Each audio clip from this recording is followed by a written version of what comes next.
কোন সাহসে এমন খোলামেলা পোশাক পরে সবার সামনে এসেছো তুমি? লজ্জা নেই এক ফোঁটাও? দাঁতে দাঁত চেপে অগ্নিকণ্ঠে বলল শাবকাত।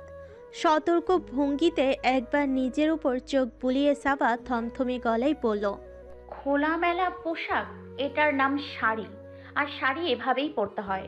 ভেতরে ভেতরে ফুটতে থাকা আগ্নেয়গিরির লাভা বহু কষ্টে নিয়ন্ত্রণ করে শাবকাত বলল, কোনটা কিভাবে পড়তে হয় আমাকে শেখাতে যাবে না। এই মুহূর্তে পার্টি থেকে বেরিয়ে সোজা বাসায় যাবে তুমি। আপনার কথা মতো চলতে বাধ্য নই আমি। বাঁকা হাসি ফুটে উঠল শাবকাতের ঠোঁটে। হাসিটা রাগের, আক্ষেপের নাকি বিদ্রুপের ঠিক বোঝা গেল না। মেয়েটা বহুদিন ধরে জ্বালাচ্ছে তাকে, যদিও জ্বলতে সে বলেনি, তবুও নিজ দায়িত্বে প্রতিনিয়ত জ্বলে পুড়ে ছারখার হয়ে যাচ্ছে শাবকাত। এই যেমন ঠিক এই মুহূর্তে ধবধবে সাদা জর্জেট শাড়িতে সাবা রীতিমতো আগুন ধরিয়ে দিচ্ছে তার সমস্ত শরীরে। কোমর সমান খোলা চুলগুলো যেন তাকেই ডাকছে, লাল লিপস্টিকে রাঙানো ঠোঁট একটু একটু করে দুর্বল করে দিচ্ছে তাকে। ঘর থেকে বেরিয়ে সংবিত ফিরে পেল শাবকাত। না, এই মেয়েকে আজ একটা শিক্ষা না দিলেই নয়। সাবার ডান হাতটা শক্ত করে চেপে ধরল শাবকাত। তার পোশালে শক্ত হাতের স্পর্শে ব্যথায় কুকিয়ে উঠল সাবা। তবুও প্রতিবাদ করল না, দাঁতের দাঁত চেপে সহ্য করে গেল। আশেপাশে হাজারো মানুষ, চাইলেই বোকামি করা যাবে না এই মুহূর্তে। শাবকাত সাবার একদম কাছাকাছি চলে এলো, চোখ দুটো বুজে মাথা নিচু করে রইল সাবা। কড়া পারফিউমের ঘ্রাণ ভেসে আসছে ছেলেটার শরীর থেকে, মাদকতায় ভাসিয়ে দেওয়ার মতো ঘ্রাণ। তবুও সহ্য হলো না সাবার। ইচ্ছে হচ্ছে যেন ছুটে পালিয়ে যায় ছেলেটার কাছ থেকে। শাবকাত তার কানে কাছে এসে ফিসফিস করে বলল, তাহলে চলো, আমার কথা মতো চলতে আজ বাধ্য করি তোমাকে। সাবা আর কিছু বুঝে ওঠার আগেই শাবকাত তার হাত ধরে টেনে নিয়ে গেল পার্টি হলের বাইরে। শাবকাত নিজেই আয়োজন করেছে এই পার্টির। দেশের অন্যতম সফল বিজনেসম্যান শাবকাত আলম প্রায়ই এমন পার্টির আয়োজন করে সে। সেখানে আগমনও ঘটে নামি দামি তারকা থেকে শুরু করে রাজনৈতিক ব্যক্তিদের। এত নামি দামি মানুষের চোখের সামনে দিয়ে নিজের পার্টি থেকে নিজেই গটগট করে হেঁটে বেরিয়ে গেল শাবকাত, তাও আবার সুন্দরী একটা মেয়ের হাত ধরে। তবুও কেউ কিছুই মনে করল না, কারণ সুন্দরী মেয়েটা তার বিয়ে করা বউ। 6 মাস আগে বিয়ে হয় তাদের। পারিবারিক চাপের মুখে বিয়েটা করতে বাধ্য হয় সাবা। বয়স তার সবে 24। দুনিয়াটা দেখা বাকি ছিল। ইচ্ছে ছিল নিজেই পছন্দ করবে নিজের জীবন সঙ্গীকে, কয়েক বছর চুটিয়ে প্রেম করে তবেই বিয়ে। সেই ইচ্ছাই নির্দ্বিধায় জল ঢেলে দিয়ে তার বাবা মা এক প্রকার তাড়াহুড়ো করেই বিয়েটা দিয়ে দেয়। তবে এই 6 মাসে ভুলেও শাবকাত নামের এই মানুষটাকে নিজের স্বামী ভাবেনি সে, কাছেও আসতে দেয়নি। বিয়ে তিনি পরিষ্কার জানিয়ে দিয়েছে, আমি আপনার ঘরে থাকবো না। আমাকে আলাদা একটা ঘর দিতে হবে, না হলে এই মুহূর্তে বাড়ি থেকে বেরিয়ে যাব। শাবকাত জোর খাটিয়ে এই মেয়েটাকে তার কথা শুনতে বাধ্য করলো। তার সঙ্গে এক ঘরে থাকতে বাধ্য করতে পারেনি, কিংবা হয়তো চায়নি। মেয়েটার প্রতি নিজের অনুভূতিগুলো নিজেই বুঝে উঠতে পারে না সে। মাঝে মাঝে সহ্য হয় না তাকে। সাবার দিকে চোখ তুলে তাকালেও যেন ঘৃণা ধরে যায়। আবার ঠিক পর মুহূর্তেই মনে হয় এই মেয়েটার জন্য নির্দ্বিধায় জীবন দিয়ে দেওয়া যাবে। সাবার প্রতি নিজের অনুভূতির সম্পর্কে শাবকাত নিশ্চিত না হলেও এতটুকু নিশ্চিত যে এই মেয়েটা তার, একান্তই তার। বিয়ে শব্দটার শক্তি অনেক। এই শব্দটাই তার জীবনের সঙ্গে জুড়ে দিয়েছে সাবার জীবনটা। আর যা নিজের তাকে আগলে রাখতে ভালোই জানে শাবকাত আলম। পার্টিতে হাঁটতে হাঁটতে বারবার পেটের কাছ থেকে আঁচলটা সরে যাচ্ছিল সাবার, যদিও তৎক্ষণাৎ আঁচল সামলে নিচ্ছিল সে। তবুও আঁচল সরে যাওয়া আর তার ঠিক করে নেওয়ার মাঝে যে 1 সেকেন্ডের ব্যবধান, সেটাই যথেষ্ট তার ফর্সা সম্মিশ্রণ কোমর মানুষের সামনে উন্মুক্ত করে তোলার জন্য। যা দেখার অধিকার শুধুমাত্র শাবকাতের, তা অন্য কেউ দেখতে যাবে কেন? তাই তো টেনে হিসে সাবাকে নিয়ে এলো গ্যারেজে। শাবকাতের বিএমডাব্লিউর কাছে আসতেই সাবা ঝড়ের গতিতে হাতটা ছাড়িয়ে নিয়ে বলল, ছাড়ুন, কোন অধিকারে আমাকে কন্ট্রোল করেন আপনি? আইনত যে অধিকার পেয়েছি। চুপ করে দাঁড়িয়ে রইল সাবা। খেয়াল করে দেখলো তার হাতে আঙ্গুলের দাগ বসে গেছে শাফকাতের। রাগে রীতিমতো গা জ্বলে উঠল তার। শাফকাত রীতিমতো আদেশের সুরেই বলল, গাড়িতে ওঠো। জেদ ধরে দাঁড়িয়ে রইল সাবা। এ লোকের যে জিনিসটা তার সব থেকে অসহ্য লাগে সেটা হলো তার কথা বলার ধরন। এমনভাবে সাবার সঙ্গে কথা বলে যেন তার কিনে নেওয়া গোলাম সে। পরিবারের আদরের ছোট মেয়ে সাবা, আদরে আদরেই বড় হয়েছে। এমন দুর্ব্যবহার তার সহসা সহ্য হয় না। এক কথা কিন্তু দুইবার বলতে পছন্দ করি না আমি। শাফকাত হুমকি স্বরে বলল। সাবা লম্বা লম্বা পা ফেলে গাড়ির ভেতরে গিয়ে বসল, ভয় পেয়ে নয়, রাগে বিরক্ত হয়ে। শাফকাত সাবার থেকে 9 বছরের বড়। বয়সের এই পার্থক্যটা কি খুব বেশি? সাবার কাছে অবশ্য মনে হয় না। তার বাবা মায়ের থেকে 12 বছরের বড়, দাদা দাদির থেকে বড় 15 বছরের। বয়সের পার্থক্যই স্বাভাবিক তার কাছে। জীবন সঙ্গী হিসেবে নিজের থেকে বয়সে বড় কাউকেই চেয়েছিল। তবে যদি সে জানত বয়সে বড় এই ছেলেটা এমন তীব্র শাসনের মাঝে রাখবে তাকে, ভুলেও সেই আশা করত না। মাঝে মাঝে বড্ড অসহায় লাগে সাবার। ভবিষ্যতের চিন্তায় অস্থির হয়ে ওঠে সে। পরিবারের মন রাখতে বিয়েতে রাজি হয়েছে সে, তবে এই ছেলের সঙ্গে আজীবন কাটানোর প্রশ্নই ওঠে না। কি করে মুক্তি পাবে এই গোলকধাঁধা থেকে সে? শাফকাত ড্রাইভ করছে। পার্টি হল থেকে বাড়ি দূরত্ব 15 মিনিটের। রাত 11টা বাজছে বলে রাস্তা আপাত দৃষ্টিতে ফাঁকাই পেল। ড্রাইভ করতে করতে শাফকাত ধমকে সুরে বলল, কোনো কমন সেন্স নেই তোমার? কিসের সাংবাদিকতা করো জানো না এসব পার্টিতে কেমন মানুষ আসে? তাও এমন সাজ দিয়ে কেন গিয়েছিলে? জানো কতগুলো বেটা লোভী নজর দিচ্ছিল তোমার দিকে? আপনাদের পুরুষদের কাজই তো মেয়েদের দিকে লোভী নজর দেয়া। আমি সেজে গিয়েছি, যে মেয়ে না সেজে গিয়েছে তার দিকেও লোভী নজর দিয়েছিল তারা। পুরুষদের লোভী নজরে আমরা অভ্যস্ত। নীতিবাক্য শোনাতে যাবে না আমাকে। বিবাহিত জীবনের যে কোনো সমস্যার সমাধান খুব সহজেই হতে পারে যদি দুটো মানুষ একে অপরের সঙ্গে কথা বলে, একে অপরের কথা শোনে, একে অপরকে বুঝতে চেষ্টা করে। যদিও সাপা স্বামী হিসেবে স্বীকার করে না, তবু এই সত্যি অস্বীকার করার কোনো উপায় নেই যে আইনগত তারা বিবাহিত।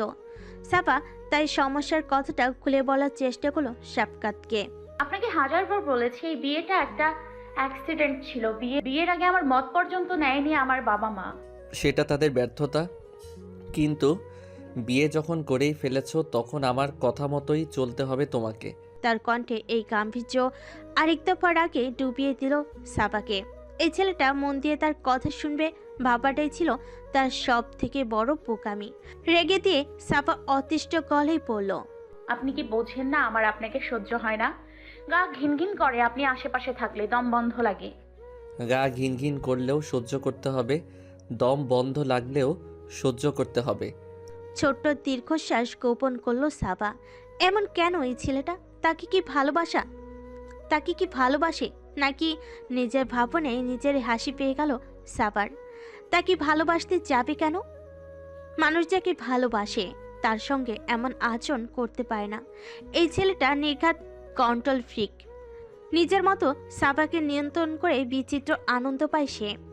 সাবা বাংলার বাতাস চ্যানেলের অপরাধ বিভাগের সাংবাদিক। খুব কম বয়সেই পৌঁছে গেছে সাফল্যের চূড়ায়। এমনি সাফল্যটা আসেনি, এর পেছনে রয়েছে তার অক্লান্ত পরিশ্রম।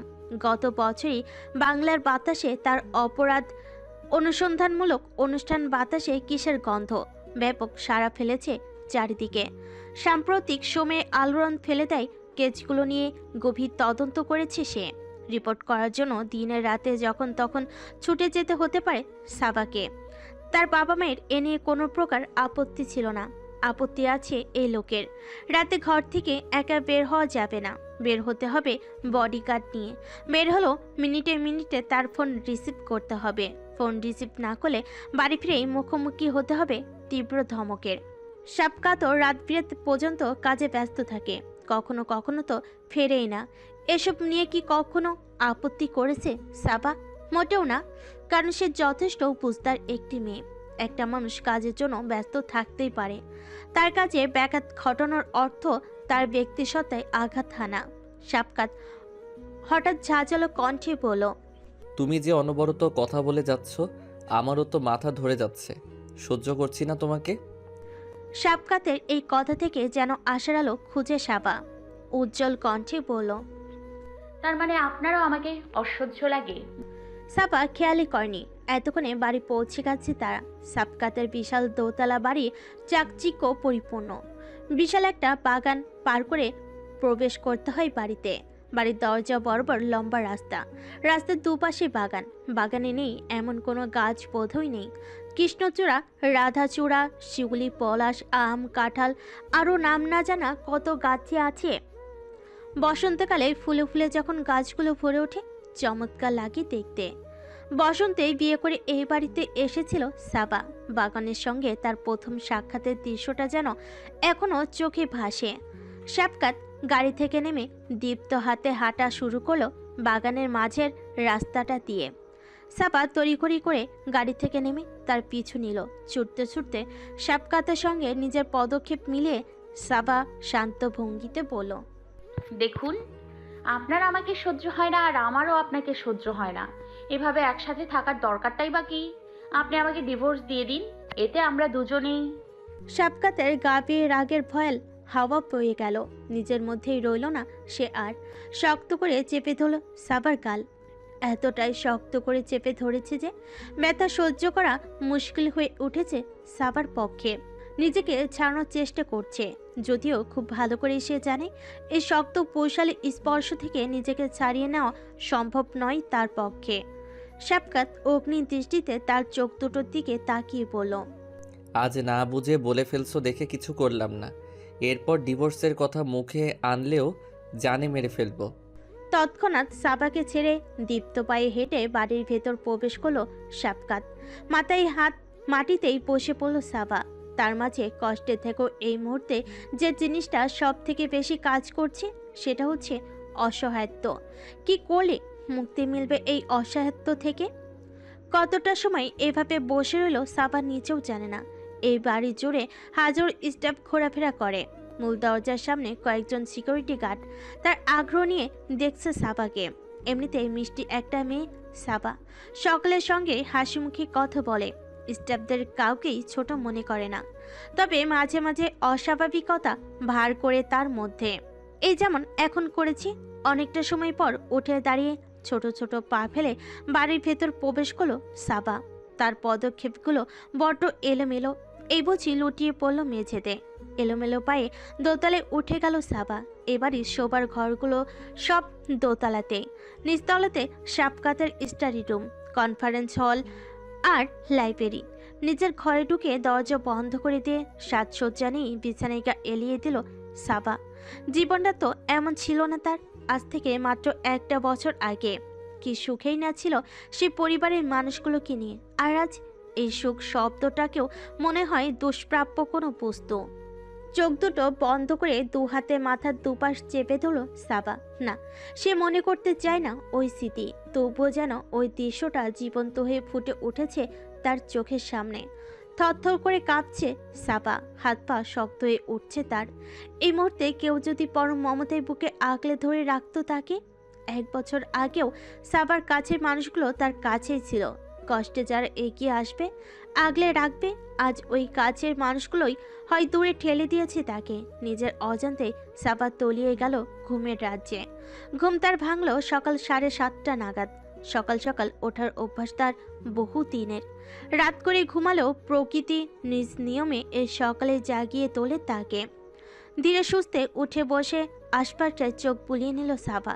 শরীরটা বেশ হালকা লাগছে, মনটাও তাই। আচমকা কাল রাতে যে তীব্র শীতল অনুভূতি তাকে আষ্টে পৃষ্ঠে ধরল তা আর নেই এখন। তবে মনের কোণে এক অদৃশ্য স্তরে লুকিয়ে আছে স্যাঁতসেঁতে নাম না জানা এক অনুভূতি। এই অনুভূতি যদিও চিরস্থায়ী। লম্বা শাওয়ার নিয়ে বেরিয়ে এলো সাবা। আবারও স্বাভাবিক লাগছে নিজেকে। কি বলবে, এই মেয়েটাই কাল রাতে রেগে মেগে একাকার কাণ্ড বাঁধিয়েছিল। হালকা মেরুন রঙের একটা স্যুট আর একই রঙের প্যান্ট বের করে আনলো সাবা ক্লেজ থেকে। সঙ্গে সাদা শার্ট। শাড়িতে তাকে দুর্দান্ত লাগলেও শাড়ি খুব একটা পরে না সে। তাছাড়া তার পেশার সঙ্গে শাড়ি খুব একটা মানায়ও না। চুলগুলো পরিপাটি করে বেঁধে বেরিয়ে এলো সাবা। এই তার প্রতিদিনকার অভ্যাস। ঘুম থেকে উঠে গোসল করে তৈরি হয়ে তবে বেরুবে ঘর থেকে। নিজের ঘর থেকে সিঁড়ির দিকে হেঁটে যাওয়ার সময় আর চোখে একবার তাকালো সাবা পাশের ঘরের বদ্ধ দরজার দিকে। মনে মনে প্রার্থনা করলো যেন সকাল সকাল ওই ছেলেটার মুখোমুখি না হতে হয় তাকে। সাবা নিস্তলে নেমে আসতেই তার দিকে হাসি মুখে এগিয়ে এলেন আতিয়া আলম। এই মায়ের সন্তান কি করে সাপকাতের মতো বদরাগী পদ মেজাজি জেদি অবুঝে একটা ছেলে হয় সাবা বুঝে উঠতে পারে না। কে জানে, হয়তো বাবার মতো হয়েছে। বিয়েটা যখন হয় সাপকাতের বাবা শাহজাহান সাহেব তখন মৃত্যুদিন গুনছেন। তাকে সেভাবে দেখার বা জানার সুযোগ তার হয়ে ওঠেনি। আতিয়া আলমকে দেখেছে যথেষ্ট। পৃথিবীর সরলতম নারী তিনি। তার প্রত্যেকটা কথার সঙ্গে হাসি ঝরে পড়ে। সাবাকে নিজের মেয়ের মতোই আগলে রাখেন তিনি। গুড মর্নিং মা। Good morning Shaba. আজ তো তোমায় খুব সুন্দর লাগছে। Thank you. কাল রাতে তোমরা দুটো এমন তাড়াহুড়া করে বেরিয়ে এলে কেন পার্টি থেকে? আর তো ফিরেও এলে না। সাবা কি বলবে ভেবে পেল না। তার সঙ্গে সাপকাতের সম্পর্ক যে মোটেও স্বাভাবিক নয় জানতে বাকি নেই তার শাশুড়ি মায়ের। তবুও সত্যিটা জানিয়ে আতিয়া আলমের মন খারাপ করে দেওয়ার কোনো মানেই হয় না। এমনিতে তিনি বহুভাবে চেষ্টা চালিয়ে যাচ্ছেন ছেলে এবং পুত্রবধূর সম্পর্ক স্বাভাবিক করার জন্য। সাবা ইতস্তত করে বলল, আসলে মা আমার শরীর ভালো লাগছিল না, তাই তাই শফকাতকে বললাম বাসায় পৌঁছে দিতে। ও আচ্ছা, এখন ভালো লাগছে তো? সাবা ঘাড় কাত করে জানালো তার ভালো লাগছে। ভদ্র মহিলাকে মিথ্যা বলতে তার বড়ই খারাপ লাগে। মিথ্যা বলতে হচ্ছে শুধুমাত্র তার গুণধর ছেলের কৃপায়। সাবা কাল রাতের ওই পার্টিতে গিয়েছিল আতিয়া আলমের মন রাখতে। তিনি এত করে বলেছিলেন সাবা না করতে পারেনি। তুমি বসে পড়ো মা, আমি একটু পর খাবো। ডাইনিং হলে প্রবেশ করতে সাবা দেখল শ্যামা কর্নফ্লেক্স নিয়ে বসে আছে। এক হাতে চামচ দিয়ে বাটিতে নাড়াচাড়া করছে, আরেক হাতে ফোন ধরে রেখেছে। ইন্টারনেট জগতে মেয়েটার স্থায়ী বসবাস। মাঝে মাঝে বাস্তব জগতে আসে বেড়াতে। সাপকাতের এই ছোট বোনের সঙ্গেও কোনো মিল খুঁজে পাওয়া যাবে না তার। শ্যামা প্রচণ্ড লক্ষ্মী একটা মেয়ে। এই বাড়িতে সাবার অন্যতম একজন বন্ধু। সাপকাতের সঙ্গে বিয়েটা সাবা এখনও মেনে নিতে না পারলেও আপন করে নিয়েছে তার পরিবারের মানুষগুলোকে। সাবা শ্যামার বিপরীতে থাকা চেয়ারটাই বসতে বসতে বলল, কি শামা, আজ থেকে নতুন সেমিস্টার শুরু হচ্ছে নাকি? শ্যামা হাসি মুখে ফোনের দিকে তাকিয়েছিল। সাবার প্রশ্নটা তার কোনো ঘুরে পৌঁছাতেই মুখটা গোমরা করে বলল, আর বলো না ভাবি। এনজয় করো শামা, একবার কাজে ঢুকে পড়লে এই পড়াশোনাটাকেই সব থেকে বেশি মিস করবে। এতগুলো বছর এনজয় না করে কাটিয়ে দিলাম, আর তো মাত্র 2টো সেমিস্টার। দুজনেই হেসে ফেল একসঙ্গে। সাবা ব্রেডে মাখন মাখাচ্ছে নিজের জন্য।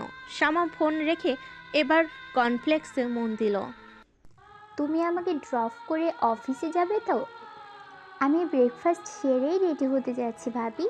তাড়াহুড়োর কিছু নেই, ধীরে সুস্থে খাও। কিছুক্ষণের মধ্যে ডাইনিং হলে এলেন আতিয়া আলম। তার হাতে ধোয়া ওঠা কফির মগ।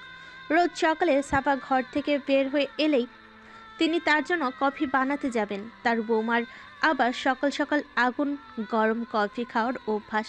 মা, কফিটা তো আমিও বানাতে পারতাম। নিজের বাড়িতে থাকতে বানাতে? না, মা বানিয়ে দিত। এটাও তো তোমার নিজেরই বাড়ি, এখানে কেন মা বানিয়ে দেবে না? সাবা চুপ করে রইল। এই মানুষটার স্নেহে আসলেই মনে হয় যেন নিজের বাড়িতেই আছে সে। শেষের দিকটাই তো নিজের বাড়িতেও এত স্নেহ পায়নি সাবা। লম্বা লম্বা শ্বাস নিয়ে নিজেকে শান্ত করলো সাবা। না, ওই চিন্তাগুলোতে ফিরে যাওয়া যাবে না। ডাইনিং হলের দক্ষিণ দেওয়ালে ঝুলন্ত 55 ইঞ্চির প্রকাণ্ড এক টিভি। টিভিতে এতক্ষণ নিউজ চলছিল, তবে মিউট করে রাখা ছিল। শ্যামা হঠাৎ উচ্ছ্বাসিত গলায় বলল, ভাবি দেখো দেখো, তোমাকে দেখাচ্ছে। সাবার চোখ পড়ল টিভির দিকে। গতকালের রিপিট টেলিকাস্ট করা হচ্ছে। কালো শার্ট পরিহিত সাবা মাইক হাতে নিয়ে সাবলীল ভঙ্গিতে কথা বলে যাচ্ছে। শামা এবং আতি আলম দুজনেই মুগ্ধ দৃষ্টিতে তাকিয়ে রইলেন সেদিকে। রিপোর্ট শেষ হতেই আতিয়া আলম ইতস্তত করে বলেন, সাবা, জি মা। এই রিপোর্টগুলো সব তুমিই লেখো? হ্যাঁ।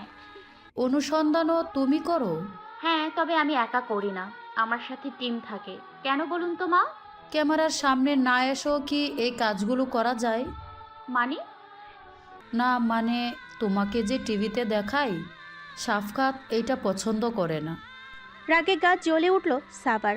বহু কষ্টে ঠান্ডা করে মস্তিষ্ক নিমেষেই বিগড়ে গেল আবারও। দুটো কারণ আছে। প্রথমত, শাফকাত তার কাজে হস্তক্ষেপ করার চেষ্টা করছে, আর দ্বিতীয়ত, শয়তানের নাম নিতেই শয়তান হাজির হয়েছে সে ডাইনিংয়ে। ঘুমজন ভঙ্গিতে এগিয়ে গেল এ ঘরের কোণা থাকা নিউজ পেপার হোল্ডারের দিকে। কালো টি শার্ট, কালো ট্রাউজারে মারাত্মক হ্যান্ডসাম লাগছে তাকে। খোঁচে খোঁচা দাড়িগুলো তার খাড়া হয়ে আছে, সদ্য ঘুম থেকে উঠেছে বলে চুলগুলো এলোমেলো। নেহাত সাবা ছেলেদের রূপে দুর্বল হয় না, না হলে কবে যে মনের অজান্তে প্রেমে পড়ে যেত ছেলেটার। তার প্রেমে পড়ার চিন্তা মাথায় আসতেই নিজের উপরে বিরক্তিতে গা জ্বলে উঠল সাবার। বহু কষ্টে নিজেকে সামলে শান্ত গলায় পড়ল, আপনি পছন্দ করেন মা? হ্যাঁ, আমার তো খুব গর্ব তোমাকে নিয়ে। সেদিনও আমার বান্ধবীদের দেখিয়েছিলাম তোমার রিপোর্ট। শাফকাত এতক্ষণে একটা নিউজ পেপার নিয়ে এগিয়ে এসেছে ডাইনিং টেবিলের দিকে। সাবা একবার তার দিকে তীক্ষ্ণ দৃষ্টি নিক্ষেপ করে আবারও আতিয়া আলমের দিকে তাকিয়ে শান্তভাবে বলল, এ বাড়িতে আপনিই আমার স্বাভাবিক, এ বাড়িতে আপনি আমার অভিভাবক মা। আপনার পছন্দ তাতেই আমার চলবে, বাকিদের পছন্দ অপছন্দে আমার কিছুই যায় আসে না। শাফকাত থমথমে দৃষ্টি নিক্ষেপ করলো সাবার দিকে।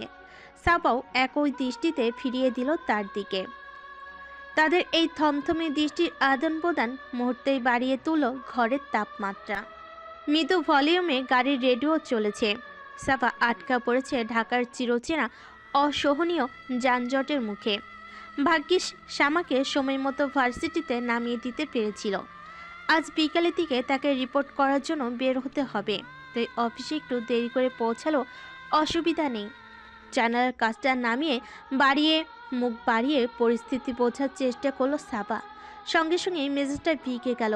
পাশের গাড়ি থেকে বয়স্ক মতো একটা লোক উৎসুক দৃষ্টিতে তাকিয়ে আছে তার দিকে। সাবা বিরক্ত গলায় লোকটার উদ্দেশ্যে বলল, কি চাচা, মেয়ে মানুষ দেখেননি কখনো? লোকটা সঙ্গে সঙ্গে লজ্জা পেয়ে অন্যদিকে মুখ ঘুরিয়ে নিল। প্রায় এমন পরিস্থিতির মুখোমুখি হতে হয় সাবাকে। এদেশের রাস্তায় একটা মেয়ে গাড়ি ড্রাইভ করছে, এ যেন বিরাট মজার কোনো দৃশ্য। বেশিরভাগ মানুষই মনে করে মেয়েরা ড্রাইভার হিসেবে আনাড়ি, তাদের পেছনে পড়লে এ জীবনও গন্তব্যে পৌঁছানো সম্ভব না। সেই ধারণা অবশ্য খাটে না সবার ক্ষেত্রে। মাত্র 18 বছর বয়সে ড্রাইভিং শিখেছে সে। সেই থেকে নিজে নিয়মিত গাড়ি ড্রাইভ করে। এই গাড়িটা তার নিজের টাকায় কেনা। শাফকাতের বিশাল বাড়ির গ্যারেজে তার গাড়ির সংখ্যা অনেক। এক এক দিন এক এক গাড়ি নিয়ে বের হয় সে। মায়ের জন্য আলাদা একটা গাড়ি, বোনের জন্য আলাদা একটা গাড়ি, নিজের সঙ্গে আলাদা অসংখ্য গাড়ি। সবার জন্য একটা একটা গাড়ি বরাদ্দ আছে, তবে সেই গাড়ির দিকে সে ফিরেও তাকায় না। নিজের জমানো টাকা দিয়ে কিস্তির মাধ্যমে গাড়িটা কেনে সাবা। দেশের অন্যতম ধনী ব্যক্তির স্ত্রী হওয়া সত্ত্বেও প্রতি মাসে মাসে গাড়ির কিস্তি পরিশোধ করছে সে। শাফকাতের কোনো কিছুর উপরে নিজের অধিকার স্থায়ী করতে অনিচ্ছুক সাবা। এই মানুষটার সঙ্গে যে আজীবন সে থাকবে না, এ ব্যাপারে সাবা শতভাগ নিশ্চিত। অফিসের গ্যারেজে গাড়িটা পার্ক করে গলায় আইডি কার্ড ঝুলিয়ে লিফটে করে 7 তলায় চলে গেল সাবা। বাংলার বাতাসের এই বিশাল অফিসের পুরোটা জুড়ে বিভিন্ন কার্যক্রম পরিচালিত হয়। এক এক ডিপার্টমেন্টের জন্য এক এক ফ্লোর। ক্রাইম ডিপার্টমেন্ট 7 তলায়। এখানে বড় একটা অংশ জুড়ে তথ্যের বিশ্লেষণের জন্য সাংবাদিকদের আলাদা আলাদা ডেস্ক। এখান থেকে একটু এগিয়ে গেলেই রয়েছে স্টুডিও। স্টুডিও থেকে বাম দিকে কতগুলো একক কেবিন। ডিপার্টমেন্টের প্রধান আফসানা করিমের পাশের কেবিনটি সাবার। ডিপার্টমেন্টের জুনিয়র হওয়া সত্ত্বেও কাজের দক্ষতার বলে খুব কম সময়েই বড় বড় দায়িত্ব কাঁধে নিতে শিখেছে সাবা। আফসানার অনুপস্থিতিতেই সে কোনো রিপোর্টের অ্যাপ্রুভাল দেয়। যদিও এ নিয়ে অন্যান্য সিনিয়রদের ঈর্ষার শেষ নেই। অফিসে ভেসে বেড়ানো নানা প্রকার গুঞ্জনের একটি হলো সাবা শাফকাত আলমের স্ত্রী বলেই তাকে এত বড় অবস্থান দেওয়া হয়েছে, অথচ কেউ দেখে না মেয়েটা এক একটা রিপোর্টের পেছনে দিনরাত কত খাটাখাটনি করে। নিজের কেবিনে ঢুকে এডিটিং ডিপার্টমেন্ট থেকে আজ তার যে রিপোর্টটা প্রচারিত হবে সেটা আনিয়ে নিল।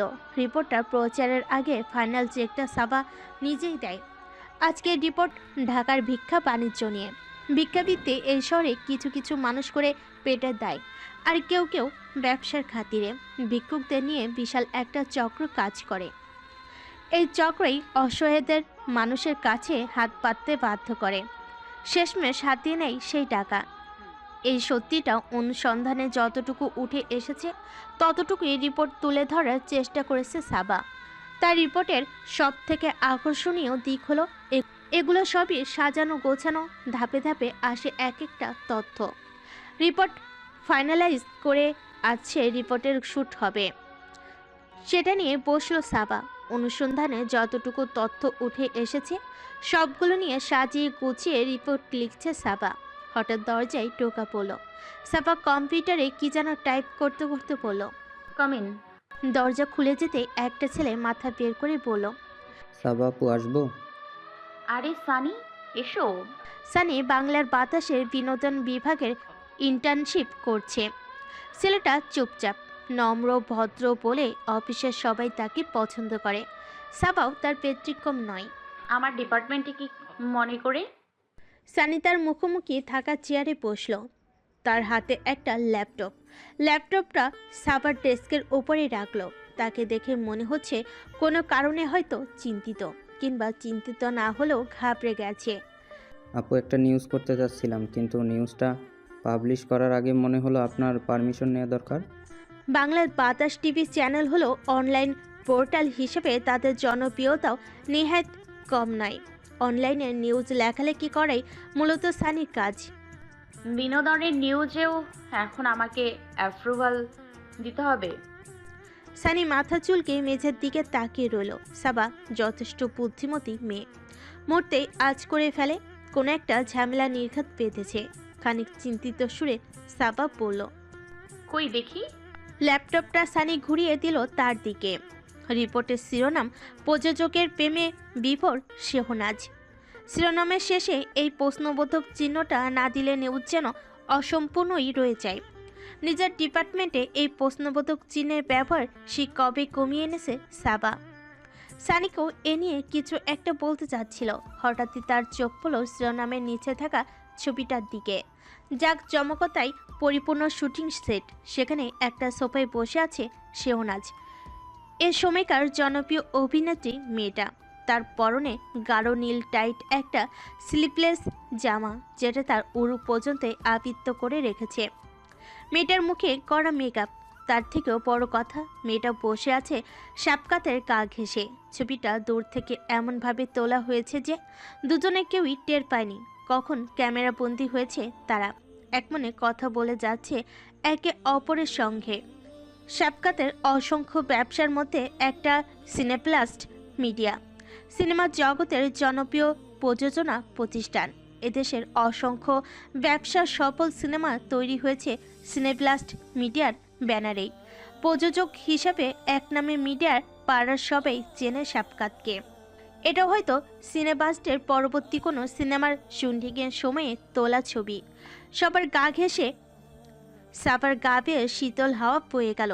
নিজের স্বামীকে অন্য নারীর সঙ্গে এমন অবস্থায় দেখলে একটা মেয়ের কষ্ট হওয়াটা স্বাভাবিক। সাবার মধ্যে কষ্টের লেশমাত্র দেখা গেল না। তার মাঝে যা কাজ করছে তা হলো রাগ, লজ্জা এবং অপমান। সানিকে কি বলবে বুঝতে পারছে না সাবা। তার স্বামীর সঙ্গে আরেকটা মেয়ের প্রেমের গুঞ্জন চলছে। ব্যাপারটা তার জন্য কতটা অপমানজনক। I'm sorry, Sunny. I'm sorry, Sunny. Is it possible not to publish this news? নিজের জন্য লজ্জাজনক কোনো কথা বাংলা চেয়ে ইংরেজিতে বলে কিছুটা কম বিব্রতবোধ হয়। অবশ্যই আপু। ল্যাপটপটা এখানেই রেখে যাও, আমি একটু পরেই পাঠিয়ে দিচ্ছি। সানি চলে যেতে সাবা অপ্রকাশিতব্য এই রিপোর্টটা প্রিন্ট করে নিল। মনে মনে বলল, শাফকাত আলম, আজ আপনার খবর আছে। অফিসের কাজ ছেড়ে রিপোর্ট শুট করতে করতে সন্ধ্যা 8টা বেজে গেল। বাড়িতে পা রাখতেই একজন স্টাফকে সামনে পেল সাবা। মেয়েটিকে অবাক দৃষ্টির মাঝে রেখে গটগট করে হেঁটে ভেতরে চলে গেল সাবা। নিচতলায় শাফকাতের বিশাল স্টাডি রুম, যাবতীয় সব কাজ এখানে করে থাকে সে। ঘরের অর্ধেকটা জুড়ে বিশাল একটা অফিস টেবিল। টেবিলের এক প্রান্তে একটা মাত্র প্রকাণ্ড চেয়ার, আরেকটা প্রান্তে দুটো চেয়ার। এক প্রান্তে থেকে আরেক প্রান্তে দূরত্ব অনেক। ঘরের এক পাশে চমৎকার কাজ ঘেরা বুকশেলফের শাফকাতের পছন্দের কিছু বই, আরেক পাশে আকর্ষণীয় একটা র্যাকে শাফকাতের যাবতীয় জরুরি ফাইলপত্র। অনুমতি না নিয়ে ঝড়ের গতিতে স্টাডি রুমে প্রবেশ করলো সাবা। এসি রুমে সিগারেটের গন্ধ স্থায়ী হয়ে বসে গেছে। শাফকাত এক দৃষ্টিতে তাকিয়ে আছে কম্পিউটারের দিকে। এক হাতে মাউস স্ক্রল করছে, আরেক হাতে জ্বলন্ত সিগারেট। সিগারেটের গন্ধে মাথা ধরে গেল সাবার। তবু লম্বা লম্বা পা ফেলে এগিয়ে গেল শাফকাতের দিকে। সাবার উপস্থিতি শাফকাত টের পেয়েছে ঠিকই, তবে চোখ তুলে তাকানোর প্রয়োজন বোধ করল না। সাবা গিয়ে তার পাশে দাঁড়িয়ে প্রিন্ট করা রিপোর্টটা রাখলো টেবিলের উপরে। দাঁতের দাঁত চেপে বলল, সব কি? কোন সব?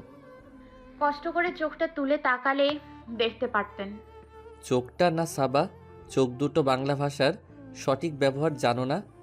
জার্নালিজমে টিকে থাকবে কিভাবে? আমার জার্নালিজম নিয়ে আপনাকে চিন্তা করতে হবে না, যা জিজ্ঞেস করেছি উত্তর দিন। শাফকাত বিরক্তমুখী তাকালো রিপোর্টের দিকে। তার ভাবভঙ্গি দেখে অবশ্য মনে হলো না বিন্দুমাত্র চমকেছে সে। আগের মতোই স্বাভাবিক থেকে বলল, কি সমস্যা কোথায়? একজন নায়িকার সাথে আপনার ছবি ইন্টারনেটে ঘোরাফেরা করছে, এটাই সমস্যা। আমি একজন প্রডিউসার সাবা, সেই অর্থে এই নায়িকা আমার কলিগের সাথে ছবি তুলতেই পারি। এটা আবার ইন্টারনেটে ঘুরে বেড়ানোর কি আছে? কি আছে বুঝতে পারছেন না? না পারছি না, বুঝিয়ে দাও।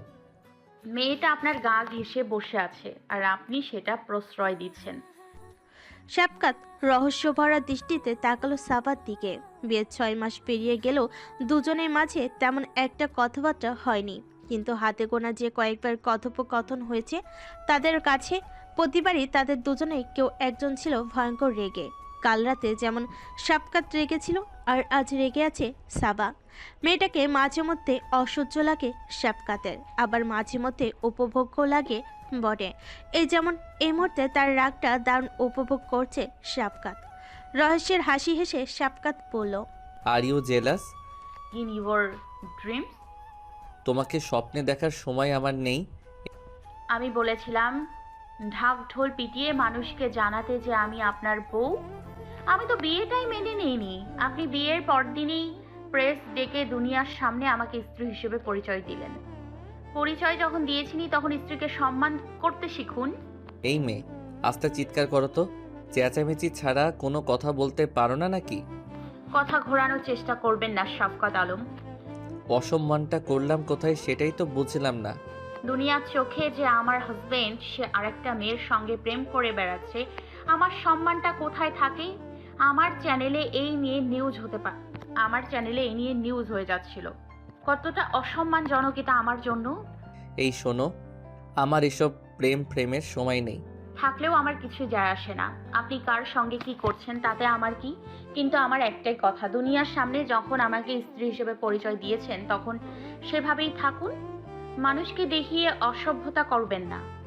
অসভ্যতা না, সত্যিকারের অসভ্যতা শুরু করলে তো টিকেই থাকতে পারবে না। কেন যে কথা বলতে আসি আপনার সাথে। দীর্ঘ 1 মাস অক্লান্ত পরিশ্রম করে অনুসন্ধানের পর সাবা প্রস্তুত করেছে রাজধানীর অস্থায়ী হকারদের নিয়ে একটি রিপোর্ট। এই রিপোর্টের শ্যুট হবে আজ। গোপন ক্যামেরা দিয়ে আগে শ্যুট করা হবে প্রভাবশালীদের অস্থায়ী হকারদের কাছ থেকে চাঁদা নেওয়া উদ্দেশ্য। এরপর সাবা নিজেই ক্রেতা সেজে ভিন্ন ভিন্ন হকারের কাছে যাবে, কৌশলে প্রশ্ন করবে। পুরো রিপোর্টটা তৈরি করা হবে গোপন ক্যামেরায়। সঙ্গে থাকবে সাবার ভয়েস ওভার। দীর্ঘদিন ধরে এই সমস্যাটা নিয়ে রিপোর্ট তৈরির কথা ভাবছে সে।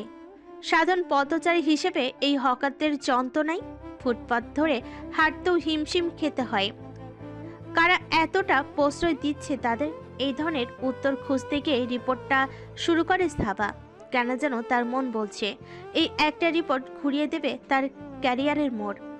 ভোরবেলা উঠে রিপোর্টটা লিখতে লিখতে সাবার হঠাৎ মনে হলো নতুন কয়েকটা শব্দ যোগ করা যেতে পারে রিপোর্টে, যে শব্দগুলো রোজকার জীবনে ব্যবহৃত হয় না। নতুন শব্দ খোঁজার তাগিদে সাবা দ্রুত পায়ে প্রবেশ করলো শ্যাপকাতের স্টাডি রুমে। সকাল সকাল ঘুম থেকে ওঠার অভ্যাস শ্যাপকাতের। তার মুখোমুখি হবার প্রস্তুতি নিয়েই স্টাডি রুমে পা রেখেছিল সাবা, কিন্তু পাওয়া গেল না তাকে। এসি চলছে, মাথার উপরে ফ্যান ঘুরছে, টেবিলে ল্যাপটপ অন করে রাখা, তার মানে শ্যাপকাত উঠে গেছে, কিন্তু ক্ষণিকের জন্য এ ঘর থেকে বেরিয়েছে হয়তো। মনে মনে স্বস্তি পেল সাবা।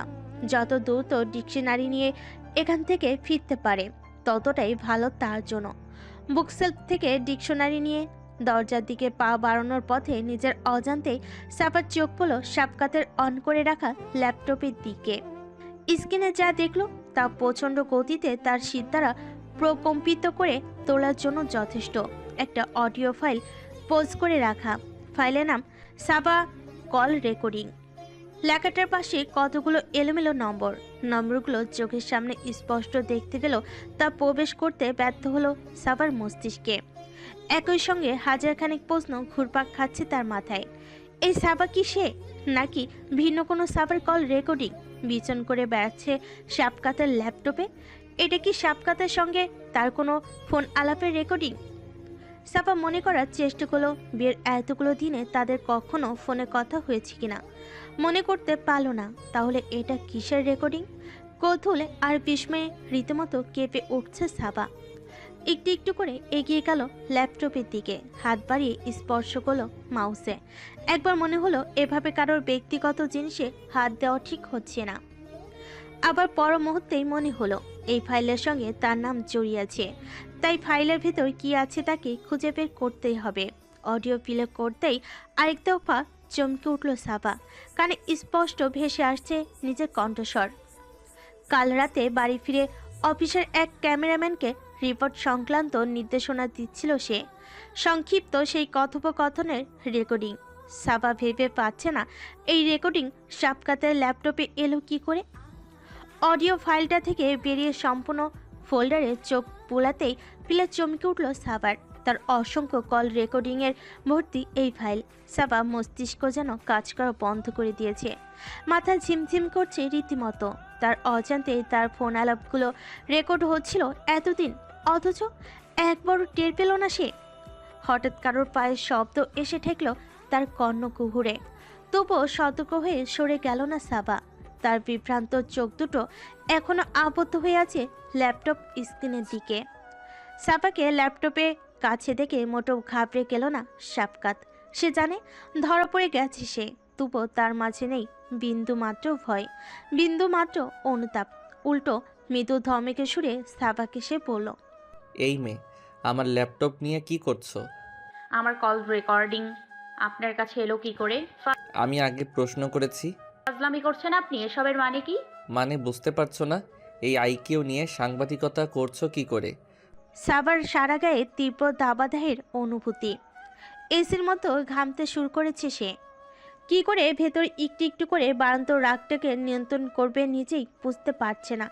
এক তো নিজের কল রেকর্ডিংয়ের অস্তিত্ব শ্যাপকাতের ল্যাপটপে, তার উপর আবার শ্যাপকাত সোজাসুজি উত্তর না দিয়ে হেয়ালি করছে। সাবার অগ্নিদৃষ্টি নিক্ষেপ করে হালকা গলে শ্যাপকাত বলল, তোমার ফোন ট্র্যাক করা সাবা আমির? আকাশ থেকে যেন পড়ল সাবা। তার চোখ মুখ রক্তশূন্য হয়ে উঠল মুহূর্তেই। তৎক্ষণাৎ কোনো পত্রিকা দেখাতেও ব্যর্থ হলো শ্যাপকাতের সামনে। তার চোখে মুখে কেবলই বিস্ময়, কেবল জমে যাওয়া এক আতঙ্ক। কবে থেকে? যেদিন থেকে এই বাড়িতে আছো। How dare you! কোন সাহসে আবার পারমিশন ছাড়া আমার ফোন ট্র্যাক করেছেন আপনি? তোমার ফোন ট্র্যাক করা যে খুব সাহসের কাজ তা তো জানতাম না। সাবার মস্তিষ্ক কাজ করছে না আর, রাগ দেখাতেও যেন ভুলে গেছে সে। শ্যাপকাতের ক্ষমতা যে অনেক, এ ব্যাপারে কোনো সন্দেহ নেই। সাইবার সিকিউরিটির একটা বিরাট কোম্পানি আছে তার। দেশের নামি দামি তারকাদের সামাজিক যোগাযোগ মাধ্যম থেকে শুরু করে কল লিস্ট সব কিছুরই সুরক্ষা নিশ্চিত করে তার কোম্পানি। শাফকাতের পক্ষে ফোন ট্র্যাক করা খুব একটা কঠিন কাজ নয়, কিন্তু একটা ব্যাপার সাবা কিছুতেই বুঝতে পারছে না। তার ফোন কেন ট্র্যাক করতে যাবে শাফকাত? তাকে নিয়ে মাথায় বা কেন ঘামাতে যাবে? এমন তো নয় তাদের দুজনের কারোর কাছেই এই বিয়ের কোনো গুরুত্ব আছে। সাবার বিরক্ত ভরা মুখটা দেখে শাফকাত বলল, দেখো, তুমি বিরক্তিকর হও আর যাই হও, বিয়ে যখন করেছি ফেলে তো দিতে পারি না। আমার একটা দায়িত্ব আছে তোমার প্রতি। তোমার যে বয়স, এই বয়সে মানুষ প্রায়ই ভুল করে বসে। এখন তুমি যদি একটা ভুল করো, সেই দায়িত্ব আমাকেই নিতে হবে। আমি তো শুধু নিজেকে দায়মুক্ত রাখার চেষ্টা করছি। আরেক দফা গা জ্বলে গেল সাবার, তবে এবার রাগে নয়, অপমানে। এই বোঝাতে চাইছে লোকটা সাবা অন্য কোনো ছেলের সাথে প্রেম করে বেড়াচ্ছে কিনা, এটা তদারকি করার জন্য ফোন ট্র্যাক করেছে সে। সাবাকে দেখি কি এতটাই নিচু মানসিকতার মেয়ে বলে মনে হয়? আমার ওপর গোয়েন্দাগিরি করার কোনো অধিকার আপনার নেই। আপনি জানেন আমার ফোন ট্র্যাক করার অপরাধে আমি আপনার নামে কেস করতে পারি। করো তো তাহলে, আমিও দেখব কে তোমার কেস নেয়। এই যে প্রতিনিয়ত ক্ষমতার অপব্যবহার করছেন, খারাপ লাগে না? এক ফোঁটাও না। একটা কথা পরিষ্কার জেনে রাখুন শফকাত আলম, আমি আপনার কেনা গোলাম নই। আমার সঙ্গে যা খুশি তাই আপনি করতে পারেন না। তাই না? শাফকাতের হঠাৎ কি যেন হলো, এক নিমিষে সাবাকে চেপে ধরলো দেওয়ালের সঙ্গে। এতক্ষণ বহু কষ্টে নিজেকে শান্ত রেখেছে শাফকাত, নিজেকে সর্বক্ষণ এভাবেই তো রাখতে চায়। বিপত্তি বাধাই এই মেয়ে এমন সব কাণ্ড করে যে মাথাটা বিগড়ে যায় তার। শাফকাতের এমন কাণ্ডে রীতিমতো হক চুকিয়ে গেল সাবা। চোখ দুটো বড় বড় করে তাকিয়ে রইল শাফকাতের দিকে। সাবা দুহাত নিজের শক্ত হাতের মুঠো নিয়ে দেওয়ালের সঙ্গে চেপে ধরেছে শাফকাত। তার এক একটা অস্থির নিঃশ্বাস এসে পড়ছে সাবার মুখের উপরে। শাফকাতের দু চোখ দিয়ে যেন অগ্নি ঝরছে, আর সেই অগ্নিতেই পুড়ে ছাই হয়ে যাবে সাবা। সাবা পুরল প্রাণপণ চেষ্টায় নিজেকে শক্ত রেখে পড়ল, কি করছেন? ছাড়ুন, ছাড়ুন আমাকে। শাফকাত তাকে ছাড়ল না, বরং আর একটু শক্ত করে চেপে ধরল। সাবাকে একটু করানোর জন্য একটা আঙ্গুল রাখলো তার ঠোঁটের উপরে। বিয়ের এতগুলো দিনে শাফকাত কখনো এতটা কাছাকাছি আসেনি তার। সাবার যেন আত্মা উড়ে যাওয়ার উপক্রম। শাফকাত নিচু স্বরে বলল, হুশ, বাড়ির সবার ঘুম ভাঙাতে চাও নাকি? শাফকাতের কথা বা কাজ কোনোটাতেই দমে না যাওয়া সাবা তার স্পর্শে দমে গেল। হৃদস্পন্দন এক লাফে বেড়ে গেল আকাশে। সাবা অবাক হয়ে লক্ষ্য করল শাফকাতের স্পর্শে তার অস্বস্তি হচ্ছে না, আবার ভালো লাগছে না। আপনি ছাড়ুন আমাকে। তুমি আমার কে? পাথরে ন্যায় জমে রইল সাবা, তার দৃষ্টি মেঝের দিকে আবদ্ধ। কিছু বলতে পারল না শাফকাতের প্রশ্নের উত্তরে। বউ, তুমি আমার। চাইলে এই মুহূর্তে যা খুশি তাই করতে পারি তোমার সঙ্গে। করব নাকি?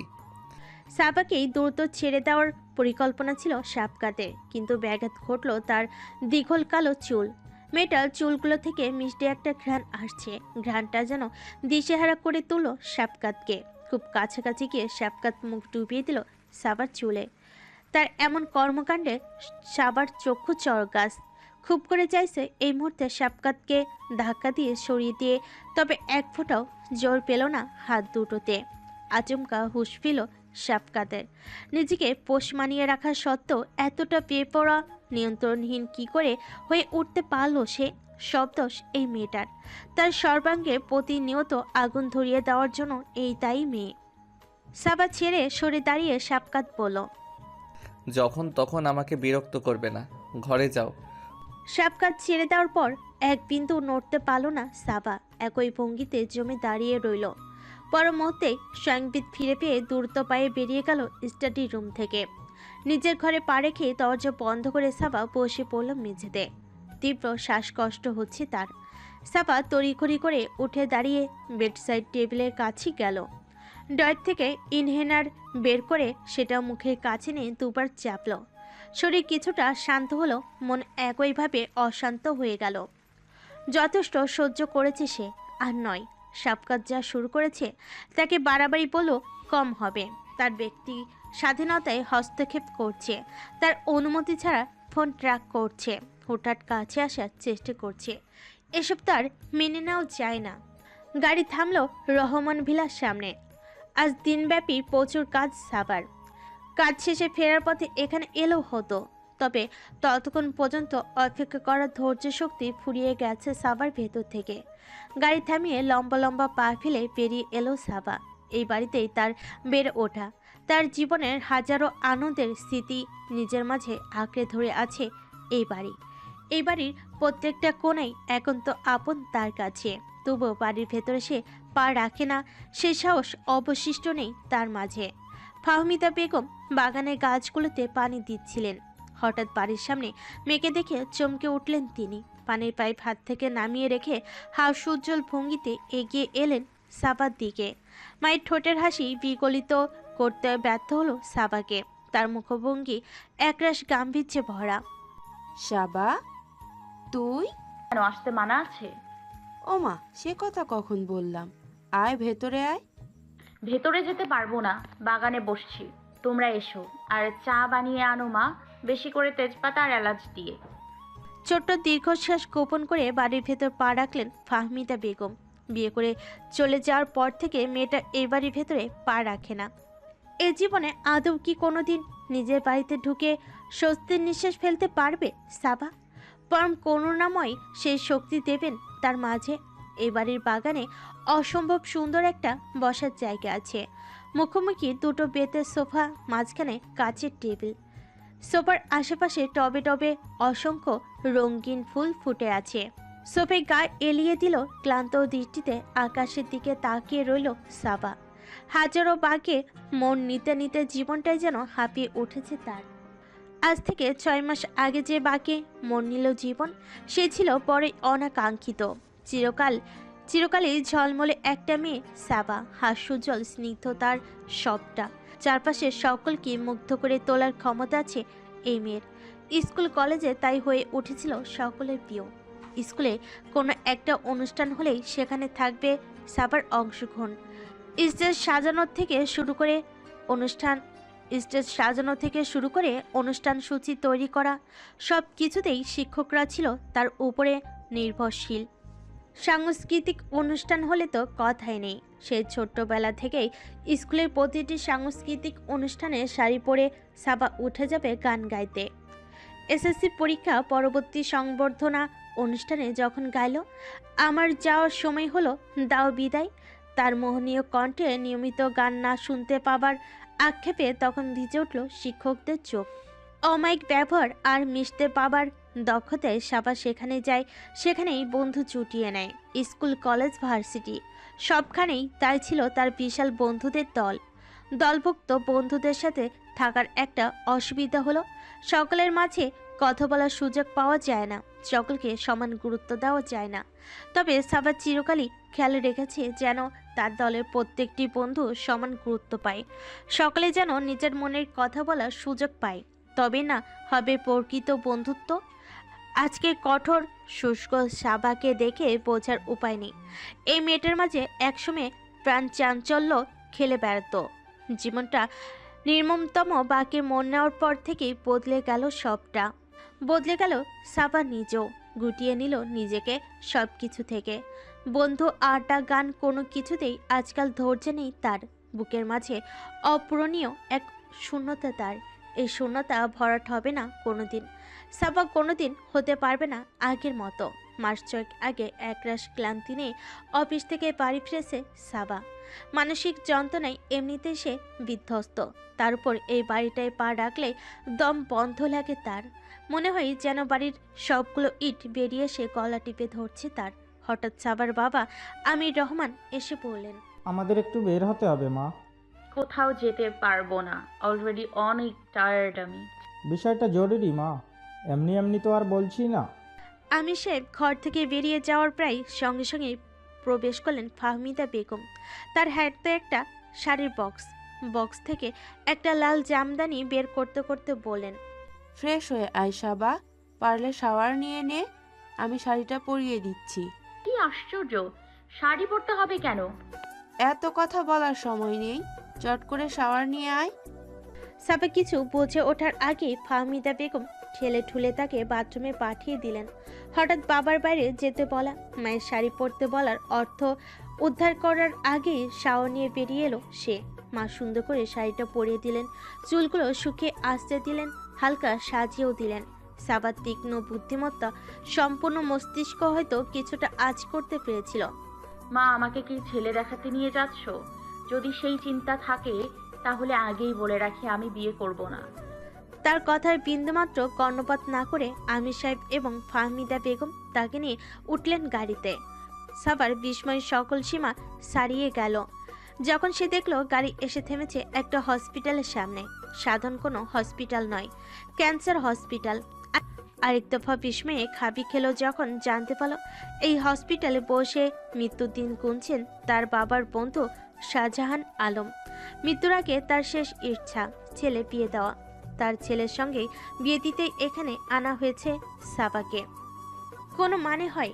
বাবা যে বন্ধুটিকে সাবা জীবনে কোনো দিন দেখেনি, দীর্ঘদিন যে বন্ধুর সঙ্গে কোনো যোগাযোগ নেই, তার বাবার তার শেষ ইচ্ছা পূরণের জন্য এতটা ব্যস্ত হতে হবে কেন? সেই হসপিটালে প্রথম দেখেছিল সাবা শাফকাতকে। 6 ফুট লম্বা, কালো শার্ট পরিহিত সুদর্শন এক পুরুষ। তাকে একবার দেখলে যে কোনো মেয়ে ঘাড় ঘুরিয়ে আরেকবার দেখবে। তার কণ্ঠ একবার শুনলে নানান অজুহাতে আরেকবার শুনতে চাইবে। সাবা স্বাভাবিক থাকলে প্রথম দেখাতেই তার ভালো লেগে যেত শাফকাতকে। আগে থেকে বয়ে বেড়ানো মানসিক ঝড় আর এই আংশিক বিয়ের ধাক্কায় একেবারেই অস্বাভাবিক হয়ে পড়েছিল সাবা। বিয়ের জন্য শাফকাতও প্রস্তুত ছিল না বোধহয়। হসপিটাল তার মুখোমুখি স্থায়ী হয়ে লেগেছিল বিরক্তি। শাফকাতের বিরক্তি কিংবা সাবার অস্বাভাবিকতা কোনো কিছুরই পরোয়া করল না দুটো পরিবার।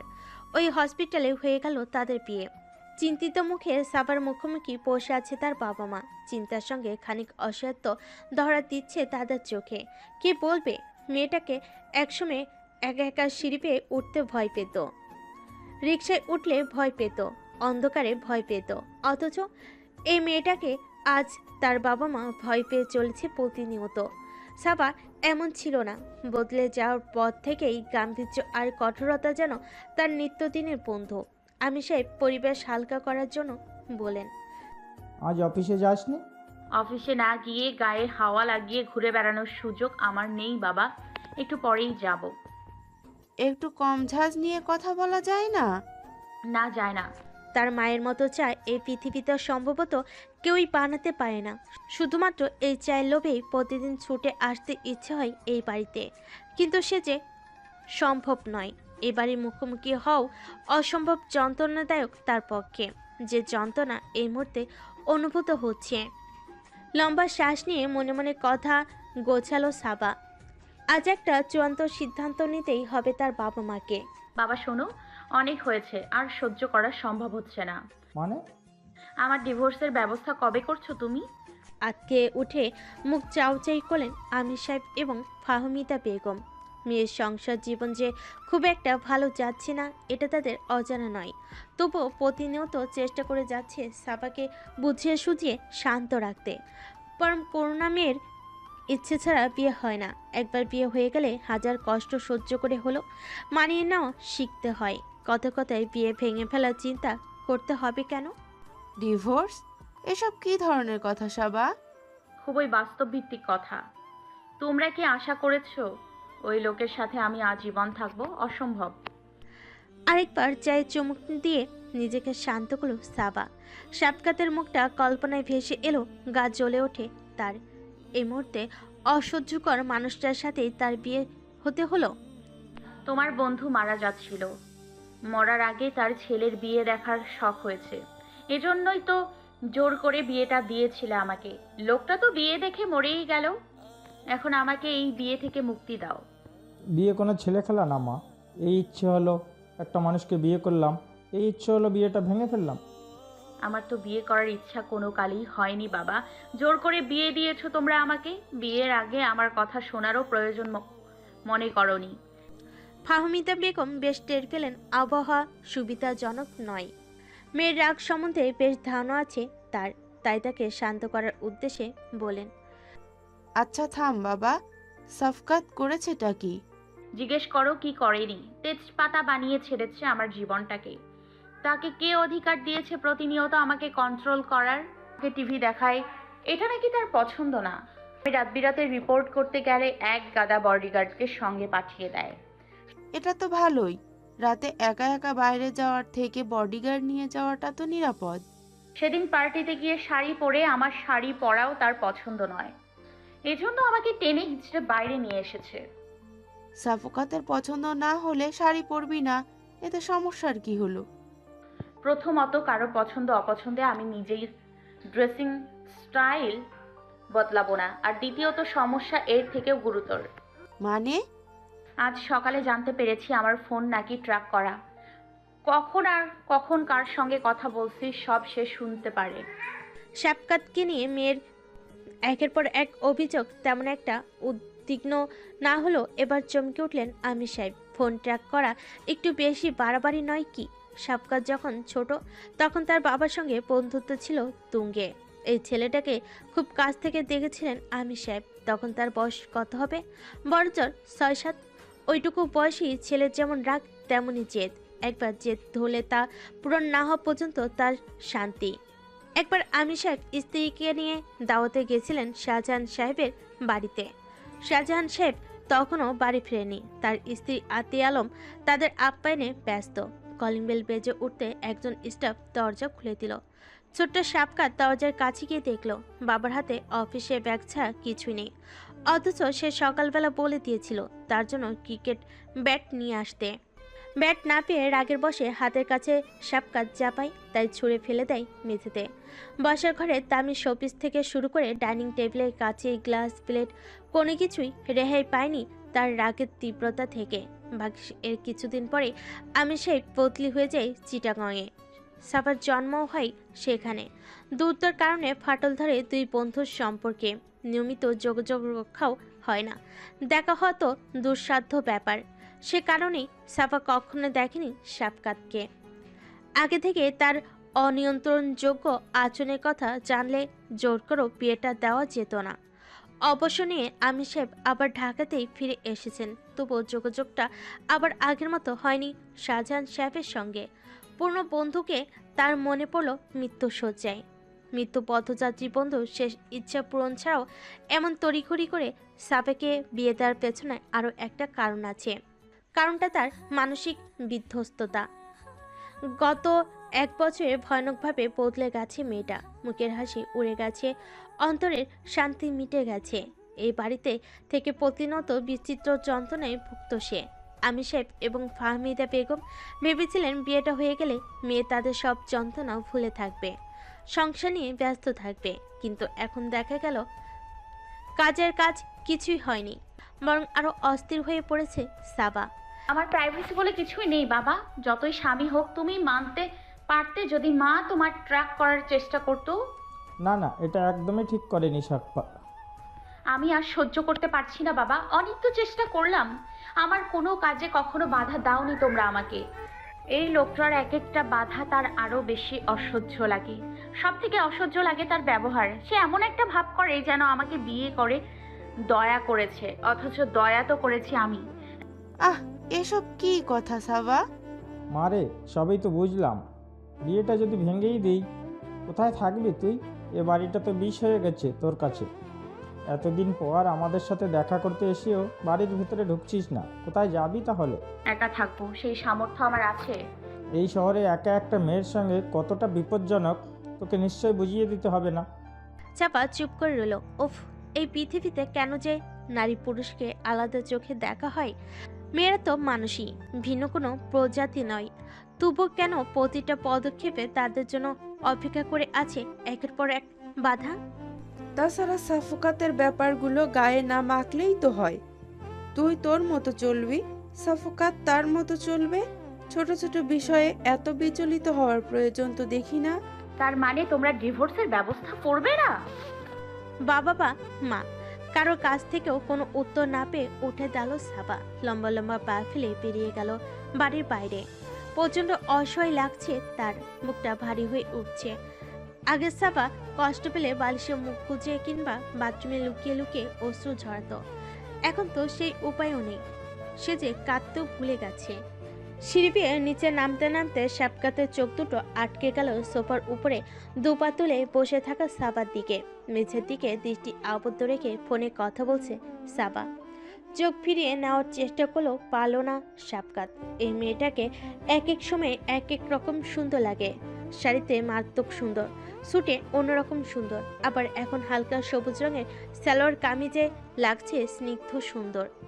শাপকাত বেশ বুঝতে পারছে বজ্রাগী এই মেয়েটার প্রতি একটু একটু করে দুর্বল হতে শুরু করেছে সে। আত্ম উপলব্ধির সঙ্গে সঙ্গেই মাথা ঝেড়ে অন্যদিকে চোখ সরাল দেশের সব থেকে বড় ইন্ডাস্ট্রিয়ালিস্ট শাপকাত আলম। একের পর এক অর্থের পাহাড় গড়ে তোলা যার নেশা।